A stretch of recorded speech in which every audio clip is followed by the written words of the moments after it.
শাকিব খান পাবনার shooting spot থেকে BFDC শিল্পী সমিতিতে শুক্রবার সন্ধ্যায় এসে হাজির হন। সেখানে তিনি শিল্পীদের নিয়ে নির্বাচনের কিছু বিষয়ে জরুরি সভা ডাকেন।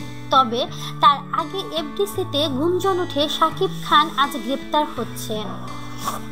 কিন্তু কী কারণে তাকে গ্রেপ্তার করা হবে সে বিষয়ে কেউ কিছু বলতে পারছেন না। আর এফডিসিতে শুক্রবার বিকেলে বেশ কিছু পুলিশ ও ডিবির গাড়ি দেখা যায়। এই ঘটনায় এফডিসিতে থাকা শিল্পীরা বেশ আতঙ্কিত হয়ে পড়েন। গতকাল শাকিব খান বলেন, পুলিশ তো 20 কোটি মানুষের, কারো একার না, আমিও তো 20 কোটি মানুষের নায়ক। কে বা কারা এসব করছে জানি না, খোঁজ করা প্রয়োজন। আর আমাকে গ্রেপ্তার করবে কোন অপরাধে? আমি তো শিল্পী সমিতিতে নির্বাচন বিষয়ে শিল্পীদের নিয়ে জরুরি সভা ডেকেছিলাম। বেশ কিছু পুলিশ ও ডিবির অফিসারকে এফডিসিতে দেখা গেছে, কিন্তু কী কারণে তারা এসেছিলেন জানি না। শিল্পী সমিতির সংবিধান অনুযায়ী নির্বাচন কোনো বিশেষ কারণে এগোতে বা পেছাতে পারে। তবে এমন কোনো ঘটনা হয়নি এখানে যে পুলিশ বা ডিবির প্রয়োজন ছিল।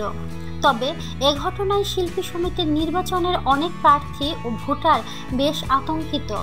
অনেক ভোটার শুক্রবার বিকেলে এফডিসির গেটে রিকশা নিয়ে ঢুকতেও পারেননি।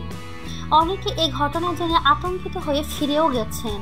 নির্বাচনের আগে এমন পরিবেশ কারো কাম্য নয় বলে জানিয়েছেন শিল্পী সমিতির সভাপতি ওমর সানি। আমাদের চ্যানেলটি লাইক, কমেন্ট, শেয়ার এবং সাবস্ক্রাইব করতে ভুলবেন না।